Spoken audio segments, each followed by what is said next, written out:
Assalamualaikum warahmatullahi wabarakatuh. Perkenalkan, nama saya Samia dari program studi komunikasi penyiaran Islam semester 1 STAIN Bengkalis. Baik, di sini saya akan menjelaskan materi tentang hakikat karya ilmiah. Pengertian karya ilmiah. Karya ilmiah adalah laporan tertulis dan diterbitkan yang memaparkan hasil penelitian yang dilakukan oleh seseorang atau sebuah tim dengan memenuhi kaidah penelitian atau etika keilmuan. Karakteristik atau ciri-ciri sebuah karya ilmiah. Yang pertama yaitu mengacu pada teori, yang kedua berdasarkan fakta, yang ketiga harus objektif, yang keempat logis, yang kelima sistematis, yang keenam sahih atau valid, yang ketujuh jelas, yang kedelapan seksama, yang kesembilan tuntas, yang kesepuluh bahasa baku, dan yang kesebelas ialah penulisan sesuai dengan aturan standar. Tujuan karya ilmiah ialah sebagai wahana melatih mengungkapkan pikiran, menumbuhkan berpikir ilmiah di kalangan mahasiswa. Karya ilmiah yang ditulis diharapkan menjadi wahana informasi bagi para pembaca, membuktikan potensi dan wawasan ilmiah yang dimiliki oleh mahasiswa, melatih keterampilan dasar untuk melakukan penelitian, memberi pemahaman terhadap mahasiswa, menyampaikan gagasan, dan memenuhi tugas dalam studi. Fungsi karya ilmiah. Karya ilmiah berfungsi sebagai rujukan atau referensi dalam menyiapkan karya tulis ataupun dalam menyiapkan satu pertemuan yang berbau ilmiah. Manfaat karya ilmiah bagi penulis. Yang pertama, melatih untuk mengembangkan keterampilan membaca yang efektif. Yang kedua, melatih untuk menggabungkan hasil bacaan dari berbagai sumber. Yang ketiga, meningkatkan pengorganisasian fakta atau data secara jelas dan sistematis. Yang keempat, memperoleh kepuasan intelektual. Yang kelima, sebagai bahan acuan. Yang keenam, mengetahui dan memahami konsep dasar penulisan karya ilmiah. Yang ketujuh, mengetahui data, memahami naskah ilmiah dan jenis-jenisnya. Yang kedelapan, mengetahui, memahami, dan mengimplementasikan teori. Yang kesembilan, mengetahui, memahami, dan menguasai tentang pengangkatan kepustakaan. Yang kesepuluh, mengetahui, memahami, dan menguasai tentang pembuatan laporan praktek kerja lapangan. Yang kesebelas, mahasiswa mengetahui dan memahami cara mengaji tabel, grafik, serta petunjuk pembuatan tabel. Yang ke-12, mengetahui dan menguasai pembuatan biografi atau data pustaka. Karya ilmiah terbagi menjadi dua jenis, yaitu karya ilmiah murni dan karya ilmiah populer. Karya ilmiah murni ialah karya ilmiah yang biasa digunakan oleh para cendekiawan yang bersifat pendidikan, dan karya ilmiah populer yang digunakan oleh masyarakat umum yang bersifat umum. Karya ilmiah terbagi menjadi 8 bentuk. Yang pertama yaitu makalah, yang kedua skripsi, yang ketiga tesis, yang keempat disertasi, yang kelima artikel ilmiah, yang keenam kertas kerja, yang ketujuh esai, dan yang ke-8 laporan penelitian. Sistematika makalah. Yang pertama yaitu pendahuluan, kedua kepustakaan, ketiga pembahasan, dan yang terakhir simpulan dan penutup.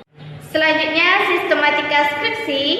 Secara umum sistematika skripsi yaitu halaman judul, halaman persetujuan, halaman pengesahan, halaman moto, halaman persembahan, halaman pernyataan, kata pengantar, daftar isi, daftar tabel, daftar gambar, daftar lampiran, dan halaman abstrak. Pada bab 1 skripsi, yaitu pendahuluan, berisi latar belakang, rumusan masalah, tujuan penelitian, dan manfaat penelitian. Pada bab 2, berisi kajian kepustakaan, kajian pustaka tentang penelitian, hasil penelitian terdahulu, kerangka penelitian, dan hipotesis. Pada bab 3, yaitu metode penelitian, berisi tempat dan waktu penelitian, jenis penelitian, subjek penelitian, prosedur penelitian, teknik pengumpulan data, validasi data, teknik analisis data, instrumen penelitian, dan indikator pencapaian. Pada bab 4, hasil penelitian dan pembahasan, berisi hasil penelitian dan pembahasan. Pada bab 5, yaitu kesimpulan dan saran, berisi kesimpulan, implikasi, dan saran. Dan yang terakhir yaitu daftar pustaka. Karya ilmiah selanjutnya yaitu tesis.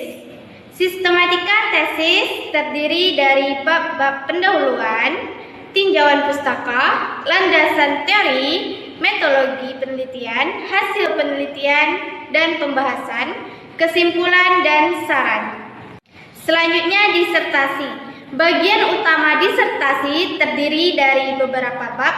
Jumlah bab tidak dibukukan, namun disesuaikan dengan ruang lingkup penelitian. Bagian utama umumnya terdiri atas pendahuluan, tinjauan pustaka atau kerangka dasar teoretik, kerangka, konsep, metode penelitian, hasil dan pembahasan, kesimpulan dan saran, serta daftar pustaka.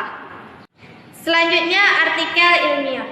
Struktur artikel ilmiah hasil penelitian terdiri dari 10 bagian, yaitu judul, baris kepemilikan, abstrak, kata kunci, pendahuluan, metode, hasil, pembahasan, simpulan, dan daftar pustaka. Selanjutnya kertas kerja. Sistematika kertas kerja yaitu bagian awal, halaman sampul, halaman judul, lembar pengesahan, lembar persetujuan, kata pengantar, daftar tabel, daftar gambar, dan daftar isi. Karya ilmiah selanjutnya yaitu esai. Esai terdiri dari 5 bagian yaitu judul, pendahuluan, pembahasan, kesimpulan dan saran, dan daftar pustaka. Karya ilmiah yang terakhir yaitu laporan penelitian. Secara umum, sistematika laporan penelitian berisi abstrak, yaitu berisi rangkuman singkat tentang isi laporan penelitian secara umum. Yang kedua, kata pengantar, yaitu berisi kalimat pembuka tentang tema laporan, ucap syukur, dan terima kasih penulis. Dan yang terakhir yaitu daftar isi yang berisi daftar judul bab dan subbab laporan. Berikutnya tentang larangan dalam menulis karya ilmiah. Menurut Hidayat, menyebutkan 4 hal yang dilarang dalam menulis karya ilmiah.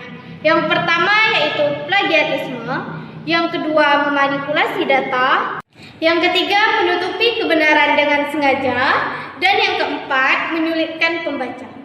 Syarat-syarat tulisan ilmiah, yang pertama yaitu komunikatif, yang kedua bernalar, yang ketiga ekonomis, yang keempat berdasarkan landasan teori yang kuat, yang kelima tulisan harus relevan, yang keenam memiliki sumber teori yang mutakhir, dan yang ketujuh yaitu bertanggung jawab.